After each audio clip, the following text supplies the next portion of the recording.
Magandang araw sa aking mga followers at sa aking mga friendies, sa lahat ng aking mga tagapanood, Luzon, Visayas, Mindanao at saan man sulok ng mundo. Maraming salamat po sa panonood ng aking mga informative video.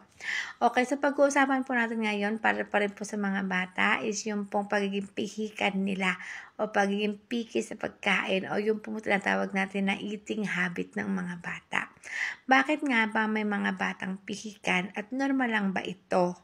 Okay, so base po dun sa aking karanasan bilang isang yaya at isang nanay sa dami po ng aking inalagaan, talaga pong ang pagiging pihikan ng bata ay normal na normal po. Ano po? Pero meron pong kanya-kanyang dahilan, kanya-kanyang reason kung bakit ang bata ay nagiging pihikan base po sa aking karanasan. So pag-uusapan po natin yan. Mga ko ang inyo pong mga anak ay na sobrang choosy o sobrang picky sa pagkain o talagang yung parang wala na silang gana sa kahit anong pagkain na ibigay nyo sa kanila. Mami, baka meron na po yan silang tinatawag na ARFID o ARFID, which is stand for Avoidant Restrictive Food Intake Disorder. So, ito po ay isang karamdaman ng bata. Actually, this is not karamdaman na sakit. Kundi ito po ay yung sinasabi natin na parang disorder or habit na ng bata na nagiging cause, pwede siya maging cause ng karamdaman. Okay? So, ito po isang kind of disorder or pinakang parang sa mentality or pag-uugali ng bata na natataglay. So, bakit ba nagiging pihikan ng bata?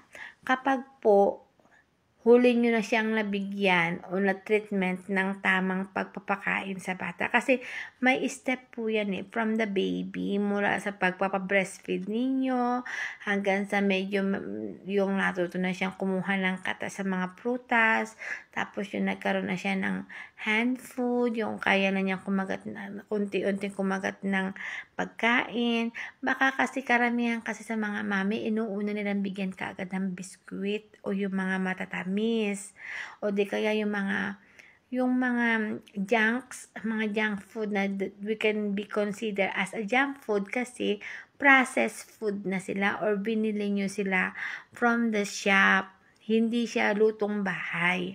So, ang advice ko po sa inyo, bigyan nyo ang bata ng galing sa loob ng bahay nyo, which is yung luto talaga. O di kaya po prutas, yung mga katas-katas ng prutas, mash na prutas. Basta po hindi yung galing po sa mga pabrika na mga biskwit at saka mga sugar. Kasi kapag naunahan yung bigyan ng ganun si baby, yun at yun na po yung hahanapin niya. Hindi na po siya magtatry ng iba pang lasa. Okay, so ito po yung pong ARFID ay meron pong 3 klase. O pagiging 3 klase ng dahilan kung bakit ang bata ay nagiging choosy sa kanilang pagkain. So, unang-una po dyan is yung lack of interest. Yung parang wala sila, hindi sila interesado sa pagkain. May mga bata na nakukuha nila yung kanilang attention sa paglalaro sa kanilang phone o yung paglalaro kahit sa kanilang mga laruan, busy sila masyado. For the food, hindi sila interesado sa pagkain. May mga ganyan pong mga bata, kahit po ilagay nyo na yung kutsara sa bibig niya, hindi susubok kasi parang hindi sila interesado. Sila yung mga batang parang hindi nagugutom, 'di ba? Tapos meron pong yung sensory avoidance. So pag po sensory avoidance, sila po yung mga ayaw, yung makita pa lang yung pagkain, ayaw na nila sa itsura ng pagkain, yung minsan sa kulay ng pagkain, sa aura ng pagkain, sa texture. Okay, meron mga bata ayaw ng malagkit, meron mga bata ayaw ng magaspang na pagkain, meron ding mga bata na ayaw na yung parang smooth yung pagkain, may mga bata na ayaw ng butil-butil yung pagkain, 'di ba? Iba't ibang klase ng texture or ano ba yung characteristic of the food, yung aura ng food, yung itsura ng pagkain, minsan kulay, minsan amoy, ayaw nila yan. So, yun po ay isang din sa dahilan kung bakit hindi kumakain yung mga bata. Yung susunod po yung fear of aversive. Yung pag-post natin sinabi na fear of aversive, ito po yung parang takot silang kumain yun kasi may dahilan sila. So, halimbawa po, takot siyang kainin yan kasi baka magkaroon siya ng allergy. Takot siyang kainin yan kasi baka mabulunan siya o baka yung parang, kasi naranasan ko yan when I was a child. Nung bata pa ako, tanda ko, napaka-choosy ko, ayaw kong kumain ng madulas. Yung, kasi parang ang pakiramdam ko, nakikita ko pa lang yung pagkain, parang pag isinupo ko, parang mabibilaukan na ako.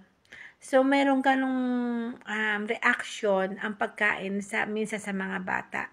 Kaya, yung mga ganong pagkain, hindi nila kinakain. Okay?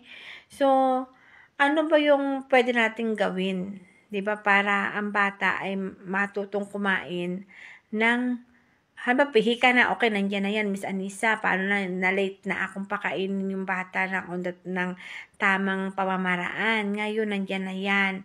7 years old, 6 years old, 5 years old na yan, hindi siya kumakain. O 8 years old, din na siya kumakain.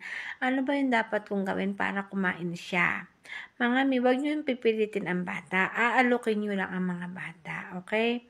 Ipapaliwanag nyo sa kanila kung ano yung nutrients meron. Ngayon, kung talaga hindi sila nakikinig, kasi once in my life, I was a child, and sabihin ko po sa inyo, ako na po mismo yung pinakambuhay na, na example dito sa ating topic ngayon. Kasi tandang-tanda ko po talaga, hindi ako kakain hanggat hindi ang karne. I never eat vegetable when I was younger. Nung bata pa ako. Natuto akong kumain. Alam ko, ang unang-unang gulay na nakain ko is talong. Siguro I was 10 years old na noon time na yon. May hawak na pamalo ang nanay ko. At talagang hindi siya talaga nagluto ng karne. I was Christian before, hindi pa ako Muslim noon. At talagang gusto kong ulam talaga is pork chop. Pritong baboy talaga na yung karne na mayroong taba sa gilid, talagang prito niya na hindi ako kakain pag hindi yan ang pagkain. Na isinasawsaw ko yan sa ketchup. Kasi syempre bata, 'di ba? Na hindi talaga nagluto si nanay. Tapos ang ginawa niya, niluto niya, pritong talong. Galit na galit ako noon. Tanda-tanda ko noon. Nagdadabog ako. Tapos sabi ko, hindi ako kakain. Tanda ko yun. May hawak na kawayan ang nanay ko. Sabi niya sa akin, kain! Ay, takot ako sa palo. Siyempre, hindi naman matatakot sa palo. Kain! Pinilit ako ni nanay. So, nung kumain ako, alam niyo nangyari sa akin, nangati ako, yung singit-singit kong ganyan, yung bibig ko parang napakakati niya, parang nagpantal-pantal ako noon. So, pero lang yun, once lang yun nangyari. Kasi nung sumunod na kumain uli ako ng talong, hindi na siya nangyari, once lang po talaga. Kasi I never eat talaga noon bago yun. So mga miya, masabi ko sa inyo, kung ang mga bata, mga ganyan ng edad, at gusto nyo pakainin ng tulad ng gulay, mga ganyan, mga hipon, mga seafoods, yung mga hindi siya kumakain, tapos huwag nyo pilitin. Kasi it can cause of allergy sa kanila yon. So, hayaan nyo sila na alukin nyo lang sila. Wala namang masasama kung aalokin, pero wag nyong pipilitin. Kasi pag yan lumaki na, nag-teenager na yan, magkakaroon na yan ng mga kaibigan na niya, matututo na rin po yan kumain. Dala ng mga kaibigan niya, i-invite siya sa bahay, or pag lumaki yan, matututo din po yan kumain. Ibig sabihin, kasi nagbabago naman po kasi yung kagustuhan ng tao sa pagkain. Nagbabago po yan. Depende po sa mga taong nakakasalamuha din po. Opo, napakalaking factor din po nun eh. Kasi yung mga taong nakakasalamuha mo, tapos i-introduce sa yung ganyang pagkain, iba yung pagkaka-introduce ng parents mo, tapos iba yung pagkaka-introduce ng kaibigan mo, nahiya ka, na-try mo, natikman mo, masarap pala, then it will be starting to like this kind of food, di ba? Ganun po ang mangyayari talaga. Kasi po, nahuli na po ninyong bigyan yung mga bata in a right way or doon po sa tamang pamamaraan ng pagbibigay ng pagkain para hindi maging pihikan ng bata. So, nung nandun ako sa Karachi, sa Pakistan, I experienced taking care at baby. As in, newborn baby talaga. Kasi actually, nung start ako doon sa work na yon, meron ng 2 anak yung amo ko na isang 3 years old saka isang 4 years old. Ngayon, parang babae yun, si Isha saka si Misha. So, nung inalagaan ko sila, siguro mga few months, nabuntis yung amo ko. Okay? Tapos, yun nga, nanganak siya, nandun pa rin ako, tanda ko yun.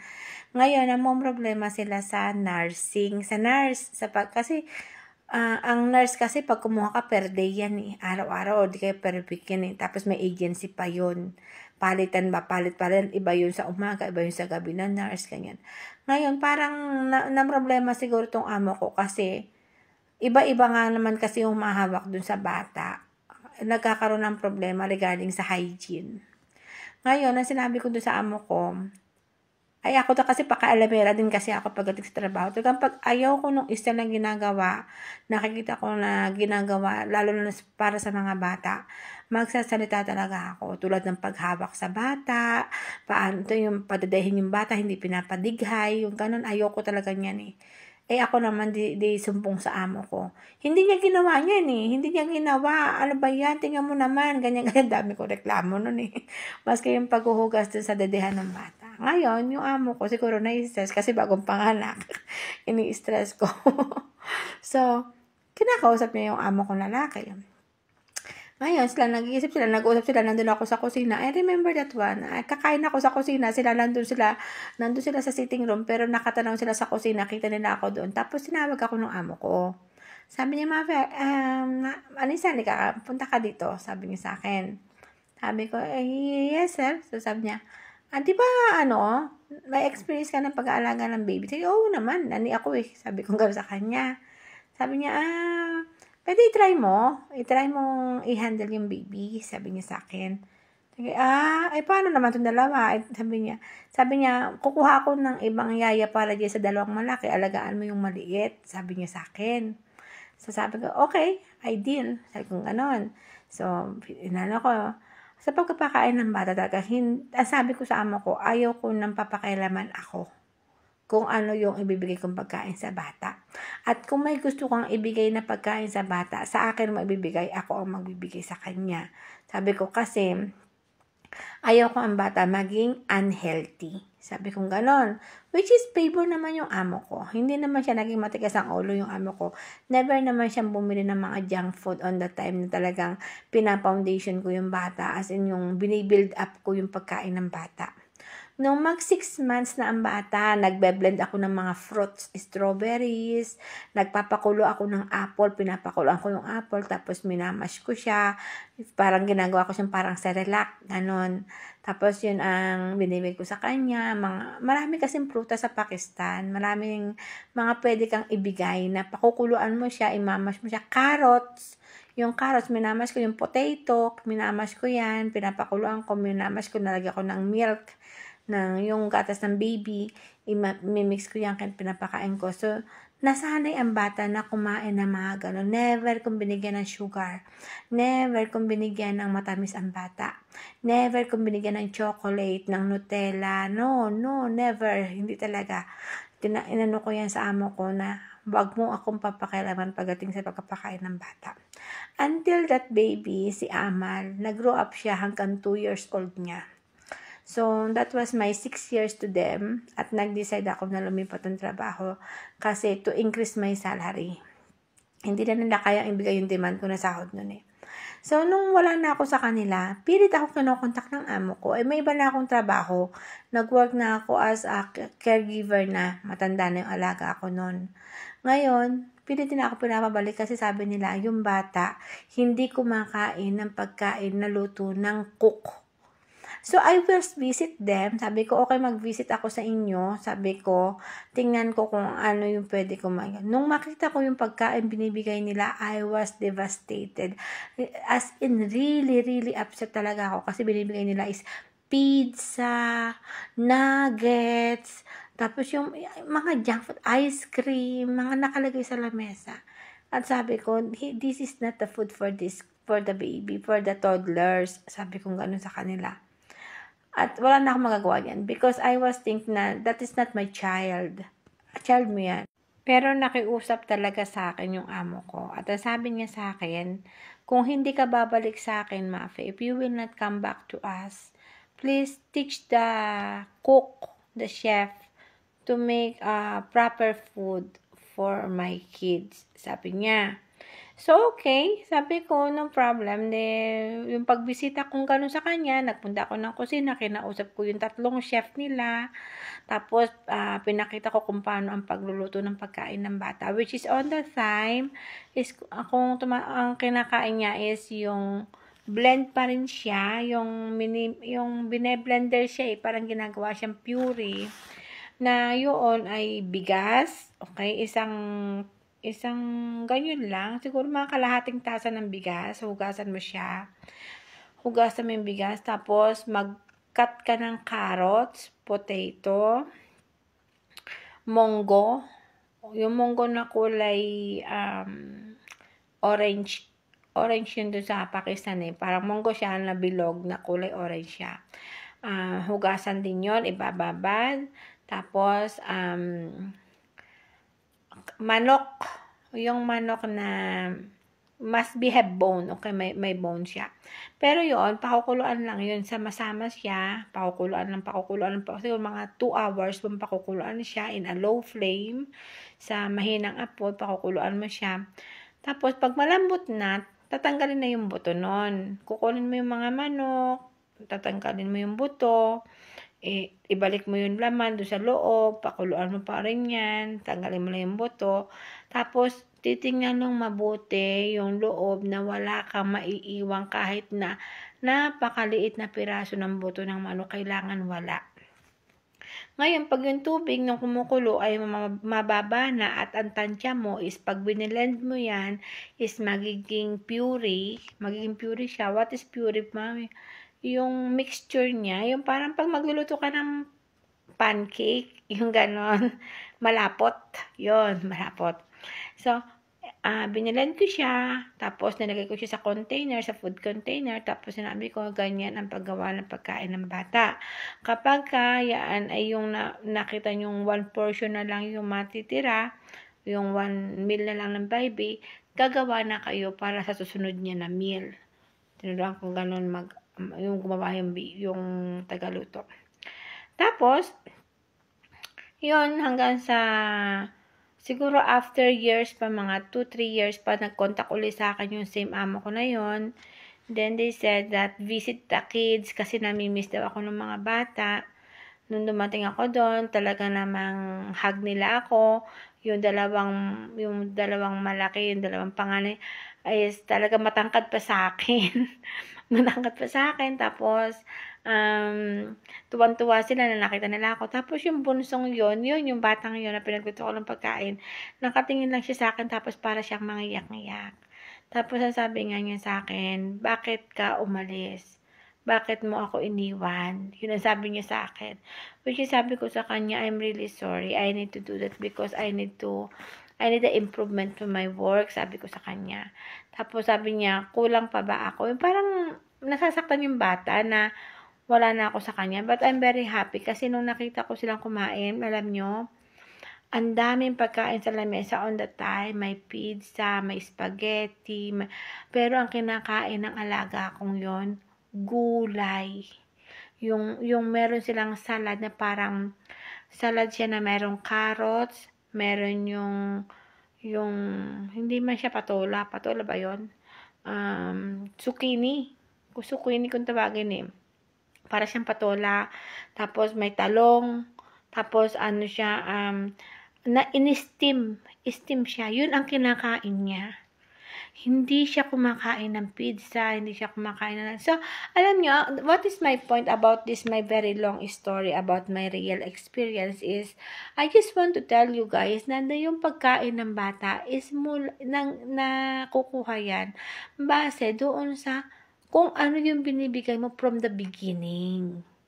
That is my point na kung sa una pa lang, pinakain mo na yung bata ng mga healthy foods, na iniwas mo na siya doon sa mga temptation na food, hindi niya nagugustuhan yung mga temptation food na yon. Ang gugustuhin niya na is yung mga healthy foods na napakain mo sa kanya from the beginning na natuto. Okay, so dako naman tayo dito sa mga komplikasyon o doon sa ano ba yung magiging negative effect sa bata kapag siya ay pihikan. Ayaw kumain, walang ganang kumain, walang interes sa pagkain, ayaw kong kainin yan, mapili sa pagkain. Ano ba yung pwedeng mangyari sa bata? Okay, unang-una na dyan yung pagiging malnourished niya. Ang pagiging malnourished is not only about underweight, it also can identify as a overweight also. Pag ikaw overweight, malnourished ka pa rin nun eh. Kasi sometimes yung bata naging overweight kasi sa pagkain ng mga burger, pizza, mga bread, mga harina, ganyan. So, that is very unhealthy foods, okay? So, hirap siya sa timbang. Yun na nga yung sinasabi ko, yung overweight ka man o underweight ka man, ang hirap mong ilagay sa normal weight, ang hirap mong ilagay sa healthy weight, di ba? Tapos yung gastrointestinal complication, maaari ka magkaroon ng sakit sa iyong bituka, sa iyong tiyan. Bakit? Kasi baka magka-ulcer ka. Kasi ang tiyan natin, nag-expect yan ng pagkain. Ngayon, kung ikaw hindi ako makain, hindi mapili ka sa pagkain, ayaw mo kumain, o takot kang tumaba, takot ka sa mga kakainin mo, ang tiyan mo, empty. So, ano ba mangyayari sa tiyan mo pag empty yan? Magagalit yan. So, mangyayari yan, magkakasakit ang tiyan mo. Diba? Magkikiskisan yan. Hanggang sa sumakit yan, magkaroon ka ng infection sa loob ng tiyan. Maaari din itong cause ng pabalik-balik na anxiety. Okay, kasi nga, kulang ang nutrients mo. Ang utak natin kailangan ng nutrients. Wala nakukuha ang sapat na nutrients o minerals. So, ang mangyayari niyan, yung utak mo magiging weak. So, pag ikaw naging weak, hindi masaya ang utak mo, so magkakaroon na siya ng depression at saka ng anxiety. So, yung developmental delay. So, ibig sabihin ng developmental delay, yung katawan mo dapat nasa tamang edad, pero ang nangyayari niyan, parang bata pa yung sa hina ng immune system mo. Okay? So, yun yung mga pwedeng mangyari kapag ang bata ay hindi kumakain, magiging napakahina ng immune system niya. So, okay. So, yun minsan, di ba sabi mo, hayaan lang, huwag pilitin, ganyan. Okay. Tama po yung sinabi ko, huwag yung pilitin ng bata. Kasi nandiyan na yan, nahuli na ninyo i-discipline yung pagkain yan. Pero, dalhin niyo siya sa doktor para ma-prescribe siya doon sa mga vitamins na kailangan niyang i-intake. Okay? So, halimbawa, bibigyan siya ng doktor ng mga vitamins, mga minerals, complete vitamins na dapat, multivitamins na dapat inumin ng bata, i-intake ng bata everyday to provide those nutrients and minerals na dapat ma-intake ng katawan ng bata doon sa edad niyang yun. Okay? At the same time, bibigyan din siya ng doktor ng vitamins na pampagaan ng kumain. So, ano yung pampagaan ng kumain? Ito yung vitamins na kung saan makakaramdam ng gutom ang bata. Gugutumin yung bata ng vitamins na yon para ang bata ang hahanapin is pagkain. Meron yan mangyari yung parang maggalabaw yung bata kasi gagawa ng vitamins na yon o yung kung ano i-prescribe ng doktor. Maghahanap ngayon ang bata ng something to put in their mouth. Okay? Doon sa kung ano man yung gusto nilang kainin. At huwag kayong mag-i-stack ng mga sweet or treats sa bahay nyo. Mag-i-stack kayo ng mga hot foods o yung mga lutong bahay para yun ang kainin nila. So that is the thing only that I can share with you guys regarding this habit. At kung meron kayong mga tanong, pwede kayong mag-inbox sa akin para mabigyan natin ng focus at magawa natin ng video or masagot ko kayo inbox na rin directly regarding that. So, I think this video is long enough and I just want to say that salamat po sa pagbibigay nyo ng opportunity na masagot o ma-discuss natin yung kahit na ganitong bagay, at least nakapag-share ako regarding on my experience. So, ito po si Miss Anisa at nagsasabi sa inyo na maraming salamat po talaga sa panonood. Alagaan po natin ang ating mga anak dahil sila po ang ating mga kayamanan. Ito po si Miss Anisa uli at nagsasabing bye-bye!